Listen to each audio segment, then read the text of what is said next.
Hello folks, welcome to another program in the series Homo Politicus. Here we discuss any and everything that gets thrown up by my country. As a matter of fact, we leave no stone unturned, neither do we leave any stone unstoned. Today, contentious birthday greeting. Peter Obi's message to General Gowon sparks argumentative remarks. Ordinarily speaking, a birthday wish or greeting is supposed to exude a casual or friendly feeling. It is supposed to be from good and true friends to a mutual fellow, old or young. But when a supposed harmless birthday wish raises the roof, then it becomes not just curious, but calls for a lot of scrutiny.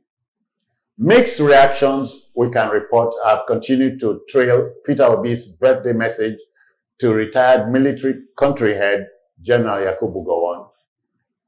Clocking 90 years on planet Earth at this time and in our country, Nigeria, is an achievement. And so a birthday greeting at that stage should be sweet, sobering, and reflective. In a post via X, formerly Twitter, the Labour Party presidential candidate in the 2023 election had said, quote, "In a time of hate, you stood for love. At a time of strife, you stood for peace. At a time of division, you stood for unity."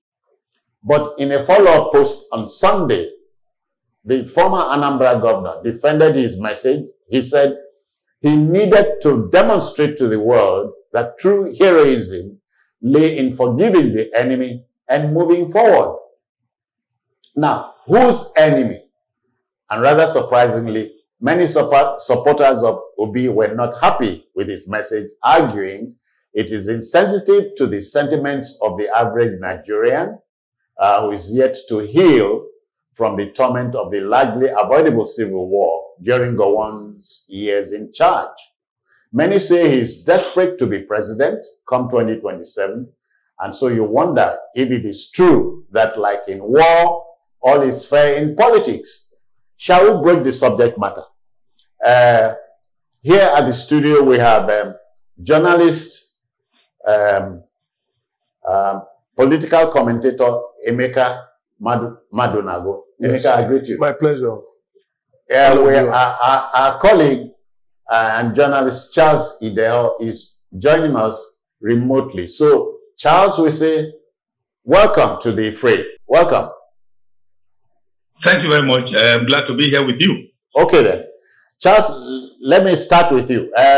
I'm sure you know what we are talking about, right? Yes, I do. Yes, I do. I do. Have you seen the message from the LP politician, Labour Party politician? Yes, I saw it, and I think he did what a leader should do. We had a leader who had left government long time ago, even though as a military head of state, and then he, like you said, as you said, he's still alive. I mean, 90 years in Mother Earth is not it's not a joke, and I think it was very fitting for Peter Obi to have sent that message, even though he's now being lambasted by people who think that he's trying to curry favor. But for me, I think I disagree. He did what every leader should do, responsible leader at that matter, to send birthday wishes to one of our living heroes. People will say he's not a hero, but we realize that even when we fought the war, some of us were not born at that time. 3 years I learned in history, and then when the war ended and the guns powder and all the smokes, they all went to bed. I learned in history or so that Gowon himself said that even though we have fought the war, there were two sides. You had the Biafran war, Nigerian war, and the Biafran side, Nigerian side. That it was no winner. No, it said no winner, no vanquish, no victor, no vanquish. So I suppose that we ought to have moved before, because we ought to have moved beyond that point. Because if a leader is saying that yeah, we fought the war for 3 years, but nobody won the war, we all came back together as one country. And I remember it was also then I met it in primary school when I was very small, that there was a slogan that was played in those days, Midwest Radio, when I was more, said that to keep Nigeria one is a task that must be done. Charles, just a minute. For that matter, the letters GOWON became an acronym for Go On with One Nigeria. With One Nigeria. I also recall. I mean, jokingly, I remember when he was toppled in 1975, 1976, I recall. I was very small, and I asked I remember asking my elder brother, but I just lost one, but not this one. I mean, my uterine elder brother. I asked him. I said, now they have toppled the Gowon. Who is the next Gowon? Because the man was in power for so long that I personally thought as a little boy, that Gowon was the title of the Nigerian leader. So that's exactly how it was. But he now told me, no, Gowon was his own name, that it was not a title. I can remember when that video was very small. So I think since the leaders of the Nigerian government at that time said there was no victor, no vanquished, I think for Obi to send a goodwill birthday message to Gowon, I don't think it was out of place at all. So this issue of people now lambasting him, for me, is totally uncalled for. Except Charles, Peter Obi is known to have used the word forgiving the enemy. 54 years after the war, and at the time we are trying to heal wounds, his supporters are critical of this usage of the word enemy here. Well, incidentally, I studied the English language, so I know the use of words very well in communication. But I think what Obi tried to do, people who I think they misunderstood him. I tell you, he was trying to. He knew definitely was going to receive flack. So he was trying to do. This man may have done what you think back home in your country, the Biafra side, that he actually masterminded the killing of millions of people. At least it was during the war. So if you are still holding that issue of enmity, you are still holding against him, just let's forgive and then move on. So to him, those people who are still regarding or referring to Gowon as an enemy should stop henceforth. I think he was right. For me, I don't see anything wrong with that statement to us. Okay, Charles, let's turn the microphone to Emeka, who is angling to intervene. Emeka, it was late Karl Marx who talked about the battle of the classes, the class war. So you always would have the bourgeoisie and the proletariat. So I wonder how you weigh in here. Well, the circumstances around the Nigerian the Nigerian civil war, some call it the Biafran war, such that a lot of things were, in the detail. A lot of things happened happened simultaneously. The January 15, 1966 coup, then the slaughter of Igbos, who were trying to, in the north, in parts of the north, and then those who are trying to flee the north were also killed on trains, and then it now built up to the Ahira Declaration by, I think, was it May 30, 1967 by Ojukwu? Yeah. Chukwuemeka Ojukwu at the time, Lieutenant Colonel, later became General Head of State of the Republic of Biafra. So, a lot of these things, built up. Now, the war was fought for 30 months. Lives were lost, but at the end of the war, Gowon declared no victor, no vanquished. Then he also declared the 3 R's, as in reconciliation, rehabilitation, and reconstruction. Mm-hmm. Now, that was when, some people who say, okay, we let's not hold him, to the events that led to the war.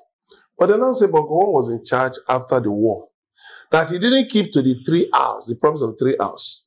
Then the no victor, no vanquished. If you watch one video by Ben Bullier said Gowon set up a board commission said that all of them who were, from the East, who are military officers that participated in the war, that they should all be locked up. And that they were locked up in prison until Gowon was overthrown. From 1970 to 1975, until Gowon was overthrown. And that even when they were eventually released, that they weren't given any money to go back. That's one. Then you have the issue of... So at that point, there was no rehabilitation. No rehabilitation. And then there was no reconstruction. Then you talk about that Igbos who had money in the banks, that all the money was confiscated by the federal government, and they were given only 20 pounds. So you see, it's one thing to be declared the winner of a war. It's another thing to be magnanimous in victory. And you see, those are two things which you see people who still harbor that disdain for Gowon still knows. That, you didn't keep to the things you promised to do. And therefore, over the years, these things have defined a lot of things about, inter-ethnic relations in Nigeria. Things he promised to do as for the country in a time of need. And even for the Eastern region. That's because what I mean. Don't forget that the Eastern region also included the minorities. Yeah. For that you now today call the South. For whom the British set up the Willings Commission in 1959. Yeah. But the issues about the minorities were not sorted out at all. Addressed, yeah. They were just left until the civil war happened again. And then go back to the Asaba massacre, where, a lot of Igbo, men were killed in Asaba. In cold blood were killed. A lot of people were now forced, they now started changing their names from Igbo names. So now you put all of those things together. People expect that by now, Gowon should have come out to say, okay, I take personal responsibility for what happened. There were omissions after the war. There were things we promised to do that we didn't do. Well, I take personal responsibility and I apologize. Let's forgive, forget, and move on. But the sad thing, you can blame Gowon on one side. But politicians, Nigerian politicians, in their habitual delinquent attitude, delinquent disposition, Machiavellian attitude, have utilized every opportunity. Look at the former president, Muhammadu Buhari, said the Southeast was a dot in a circle. That was the most unkind statement. You don't say that. As a country head. You don't say that. Even if you feel like it. There's a difference between you, Mr. President, as a president, as a statesman, as a father of all, and then as a politician. That's why you see that politicians, when they are in power, mostly when they go to rallies, they are very careful about what they say. Because it can be interpreted. What they say at rallies can be taken as gospel. Of course. So you can even find out that even your supporters may be hurt by what you're saying. Now, but Nigerian politicians have, taken advantage of, yes. You see, okay, there are those who say that the Igbos, have been marginalized. Today, largely found in the Southeast, have been marginalized. No development, no projects, bad roads. Then you now have quota system that's been largely used against Southeast. Federal character has been largely used against Southeast. Then you find out these disadvantaged states too. But the question I ask people, I say, come, when we look at all of these things, by now, we ought, at the time, there was a time where General Jembe, David Jembe, said in his book that there was a time that, because certain states couldn't meet the number for recruitment into the public service. Yeah. So some other states, people had to be taken from some other states to fill up their quota. Yeah. Then you had the issue of producing permanent secretaries. Ebonyi, and I think Bayelsa had that problem. If you remember that Jonathan, Dr. Goodluck Jonathan, as president of Nigeria, now trying to address it. Interestingly, his wife was now put forward as one of those who used to address it. But in today's Nigeria, there is no state that cannot produce permanent secretaries. There is no state that cannot produce people who can pass candidates, whether in common entrance, whether in JAM, whether UTME or whatever, that cannot meet cutoff points. You know, Yeah. there is no state today that meets a disadvantaged state a cutoff point. So what we are saying is that, and Emeka, yes, it's crazy that 64 years after, well, some would call it a flag and anthem independence, yes, we are still fighting with 3 ships: citizenship, settlership, indigenship. yes, you see, it is basically because of a delinquent political class. I can ask people, Nigerians on the streets, they don't hate each other. Forget about, you know, when they, like my people say, Iman Jakri, that is making jokes and all that, yes, and all that. So people will not take the jest, what people just make a jest, and they turn it to serious issues. Then they now try to use it to identify that, okay, the Igbos say, for instance, that Lagos is a no man's land. And I ask them, bring the Igbos. They say, some Igbos in one mark. I say, come on, why would you be at this level of reasoning? So what I'm saying, you know, to cap what I'm saying, is this. There is enough blame to go round. Yeah. But I think at this point, we can So at this point, Emeka, the blame game does not take anybody it anywhere. won't, because do you know the funny thing? Even the Fulanis, that people, the other ethnic nationalities in Nigeria, accused of domination and not, the Fulanis are also saying that they themselves are being marginalized. So who is marginalizing who? And to talk seriously, the Fulanis aren't many. They are very few, but I hear they are powerful. Well, who made them powerful? Is it not our politicians? Is it not people from our ethnic nationalities who sit down and come together in the, you know, in the quest to marginalize the people? Is it not we? Is it not us? Okay. Look at, for instance, sorry, just quickly. Look at, for instance, the other day I was causing some people. Look at roads in the southeast. Do you know there are road contracts have been given to southeasterners, and they chopped the money. They ate the money. And these roads were not constructed. So when you're talking about the government didn't do road here, please look for the list of the contractors who were giving those projects. I know a particular politician who pointed that out. Yes. Yeah. So when we are talking about, you know, okay, for instance, look at Calabar Port.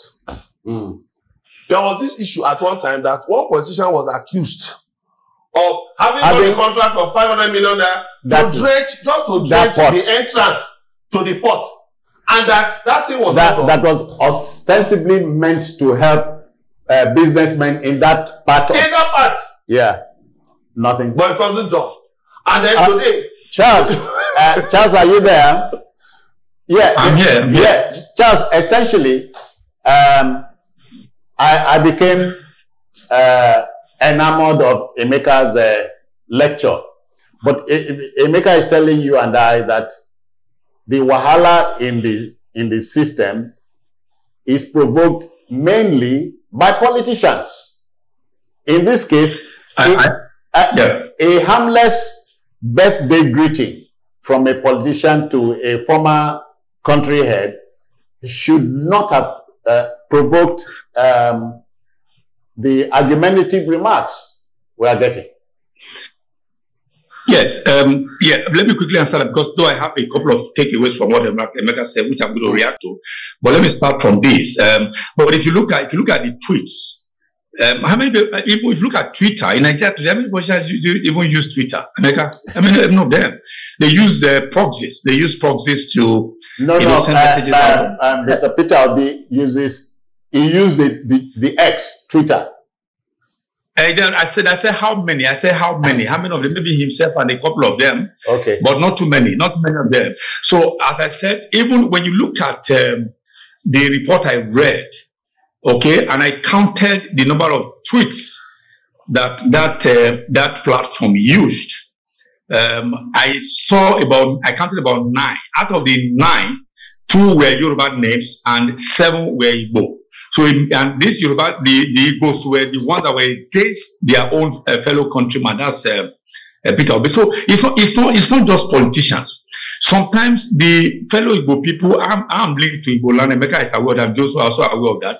That in most cases they are the ones who are always who are always bringing even their own to the village square to be maligned. Yeah. That's on the one hand. On the other hand, the other what the Igbos call Agwo Lori Beya. Agwo Lori Beya. The snake swallowing its fellow snake. Exactly. So the other takeaway is that Emeka said that Gowon should have owned up, should have said he should have taken. How do I say? Emeka, you said something about it. Should have taken responsibility for the failure of the 3 hours. Yes. Thank you. Good. You said he should have taken responsibility. I disagree with you, Emeka, because for the 3 hours, the 3 hours, I'm specific about it. Let's hear his disagreement. Go on. What you said was that first, a war was fought, and then one side lost in terms of human lives. But you say that Gowon, who was leading the Nigerian state, should have apologized. That's what you said. Should have apologized to everybody and taking personal. No. You got me wrong. That's not what I said. What I said was this. Okay, go. What I said was this. Gowon promised rehabilitation, reconstruction, and what was the third one? So, but those 3 hours largely failed because permit me to borrow you 1 hour. Restitution. Yes. Those 3 hours largely failed because Gowon was perceived not to have implemented them to the letter. Yeah. So that's why I'm saying that if those 3 hours, like what happened to Germany after the Second World War, if those 3 hours were taken care of, I think to a large extent, the bitterness arising from that war would have largely better. I'm reacting. Emeka, hold on. I'm reacting to your expression. Yes. I was very particular about saying taking personal responsibility. Yes. That's what I'm reacting to. Yes. Good. Which is why I'm saying that the war that was fought by a state versus a great. Okay. Am I still on? Yeah. Yeah. Good. So was fought a state couldn't have taken personal responsibility because doing that will mean that he personally fought the war and then it's not the Nigerian state. What I'm saying is first this, that Gowon as an individual cannot take personal responsibility. He superintended over the affairs of a state that was at war with another region. What I'm saying, like for instance, as we all know, government is a continuum. Now, you remember that when Abiola purportedly won the Nigerian election, no. There was a government that was headed by... care must be taken, Charles, so you don't open another page here. No. I want to leave it on. I want to leave it on. No, I'm calling him with the word purportedly. Please. He was declared the winner, please. Yes. No, that's what I'm driving to. I say as at that time, the government of that day didn't recognize him. The government that was headed by Babangida did not recognize him. Now, because it's a state, it's not a personal thing, how many years down the line, it took the government of Buhari, who had nothing to do with that election, to recognize him. Today, we recognize Abiola as the winner of that election. So it's a matter of state. Nobody took personal responsibility. Up to today, Babangida didn't take personal responsibility. So I am saying that it was a state that was at war with a certain section of the country. So Gowon shouldn't take personal responsibility. But moving on, what Obi did, as I said, I'm going to have to reiterate that Obi, as a leader, he wants to be a pan-Nigerian, not a pan-Igbo. So those who are vilifying him for praising him as a hero are doing that for me is uncalled for. Because if you keep driving the narrative of sectionalism in this country, we will never surrender whatever we have to the center. We have centrifugal forces that are driving us away from the center, pulling us apart. Everybody is pursuing narrow ethnic lines. I am Edo, I am Ibibio, you are Igbo, you are this. What I'm saying is that if we continue this narrative, what we all desire, what we all say we should, all of us come to the center to have a central focus, to have a collective mandate for us to drive the government through that will be beneficial to everyone, irrespective of whether you're Igbo, whether you're Ekwere. That's what I'm saying. All this is that Obi shouldn't have given that message in the manner he did. It's like people are still driving ethnic interest. Okay. All right. I take it as a pause. You know, Emeka, the 3 R's have been reminded by the producer, remain reconciliation, rehabilitation, and reconstruction. Yes. I added the 4th R, restitution, restoration. Yes, if you like. True. Let me tell you, in recognizing Abiola as the winner of the June 2019 election, Buhari took personal responsibility for the action of his predecessor. That was why he, in his office, and conferred on Abiola the highest for the state, not on personal ground. No. What I'm saying is this: the buck stops at the table of the president, not because the president is liable, but because the president is a statesman who actually transcends his personality. Not just statesman. Yes. Is not only the #1 citizen, he's commander-in-chief. He's the father of the nation. Father of the country. He could have refused. Driving the argument further, if you are saying that Buhari as a statesman tried to take responsibility on behalf of Nigeria, why is Obi now being vilified as a statesman, giving a message to another statesman? No, you know what? In the public arena, there will be divergent comments. And it's always good for people to actually speak their minds. Let me tell you, you see, personally, I believe that actually still holding Gowon responsible for issues around that led to the war, that took place during the war and after the war, I think, we ought to have gone past that stage. Because honestly speaking, we have had people in power, even from the Southeast, who could have righted some of these wrongs. Yeah. We've had people who actually could have made things better. Yeah. But at least help us forget. Yes. Forget yesterday. Yes, help us forget yesterday. Now, or better still, learn lessons from yesterday. Yeah, from because yesterday. Why? You see, that is why, for instance, I believe, even on my recent visit home, there were these, people say, no, that Nigeria, we are done with Nigeria, that Biafra must come. When I tell them that, listen, look, playing in a bigger field will be more beneficial to us. But somebody was not asking me on Saturday, he's not an Igbo man, no. He's, I think, an Igala man also. Was I said, okay, look at the situation. You have Nigerians who go to other countries to invest. And then Nigeria breaks up into different nations. And that after all, Igbos can stay in Yoruba land and invest there.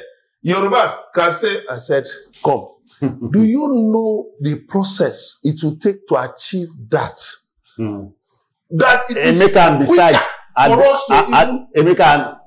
at a time like this, we need to build bridges. Yes, we need to. Not walls. We need to. Because, sincerely speaking, for me, actually, I think Peter Obi should have, certain things he knew would have been misinterpreted. He could have maybe, worded his greeting in a more tactful way.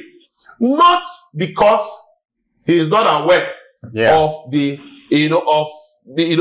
divergent views, but because, you see, using language, like you said, you are a communication expert, so in using language to actually speak to people so that the same message goes to A, the same message goes to B, which is what Citizen just said. Going beyond the 3 hours, if there's a perception that the 3 hours failed, how about if we now transit to the point of the other 2 hours, restitution and restoration? Okay. Can we then now say, okay, can we move forward? Can we now look at areas where we can actually restore each other as Nigerians, So that all this debate about these people are in charge, these people are doing this, these people, we can now get past all of that. Gentlemen, Charles and Emeka, but do you know that the late Nelson Mandela saw yesterday, today, in a manner of speaking, when he made possible the Truth and Reconciliation Commission. It healed the country. Charles, you remember today, South Africa, the so-called rainbow country, can melt the 7 colors of the rainbow and you see it as one, if you understand. Do you know there are even South African blacks who are now clamoring for whites to come back? They are saying that their own people have failed them. They now want whites to come back. One South African was on one radio program some days ago. He was saying that, hey, Nigerians are the ones now taking over this country. That there's a Nigerian who owns 800 houses in Cape Town. And they are turned South Africans to tenants. So the issue now is not about fellow South Africans. It's now about people from another country. Xenophobia, ego. So, maybe Charles can intervene. Charles, but Emeka, well, you said something that is very, very emphatic, and I also like it. That it is time for us to build bridges, and building bridges means that you must see beyond ethnic limits. Okay, now building bridges. Also, you must recognize the fact that there was indeed there was a war that was fought in this country. But how do we move forward? You talk about reconciliation, you talk about restitution and the rest of the restitution and restoration. But what I'm saying is that concentrating on Obi for me, he is seeing himself. I lost the contact to him. But the sub units will rise. They will say no. That Emeka, to underscore that, Ukraine, not many Nigerians. And let's say by some chance a Hutu takes over, what will happen? Will Rwanda move into the future of the back? That's why, for instance, yes, I commend Peter Obi for actually saying it as it is. Why? Because you know what? We must, whether we like it or not, whether today, whether tomorrow, we must confront the truth about our nation. What Peter Obi is only saying is this: let us move from the past to today. Today, at least, we can move around. Do you know, let me tell you. More like saying, yes, we made mistakes, but we are trying to thank you. I like what you said. He said, we made mistakes. Because the idea that you can shift the blame, they, is only so it becomes they versus us. Corporate, all of us are corporately responsible. All of us are corporately responsible. When politicians are sharing rice, sharing bread, sharing money, go to those queues. It's not the people on those queues are not just from one ethnic nationality. They are from everywhere. All around. They are from everywhere. So if we are portioning blame, the blame should go round. So the blame game has no place that's what I believe Peter was trying to say. Let's throw the blame game away. And then let's confront each other. In today's Nigeria, how do we want to live as citizens? You know, remember when Zeke told the Sardauna, we are told, let's forget our differences. The Sardauna is reported to have said, no, let's understand our differences. Yeah, we can't forget. That is better. That's why I said we must move from being tribesmen to citizens. That's it. If we become citizens, we will be, citizens of a nation with shared interests, shared values. Emeka, because they are United States of America and they are United Kingdom, are countries made up of nations, nationalities. And you even find today, there are people even saying that those nations should break up. Maybe Charles, we have something else to. Charles, we lost the line to you, but thankfully you are back. Oh dear. Yes, I'm back. Okay, so we want to take it home. How do you take this home now? Okay, I take it home by saying that, yes, we know that our differences do exist, we can use those differences, submit all the differences to the center and see how we can drive the market, how we can drive unity, how we can drive friendship, how we can drive everything that is, of course, very germane to nation building. For instance, in the Balkan state, they said they all had different, and there was a balkanization of those states. Today now, they have very, very little states here who are suffering. They want to come back together because they are suffering in the terms of market and everything. So for me, what Obi did is like building a bridge for us to all come back together, all our differences brought to the center, and then see how we can use it to benefit everybody in Nigeria, irrespective of tribe, irrespective of creed, irrespective of anything you are taught. We are all Nigerians. We have agreed for now to stay together until we decide otherwise. What Obi did is like building bridges, and I think I personally support him. If anybody vilify him, should please understand that. All right, Charles, let us at this point thank you very kindly for your intervention. Thank you.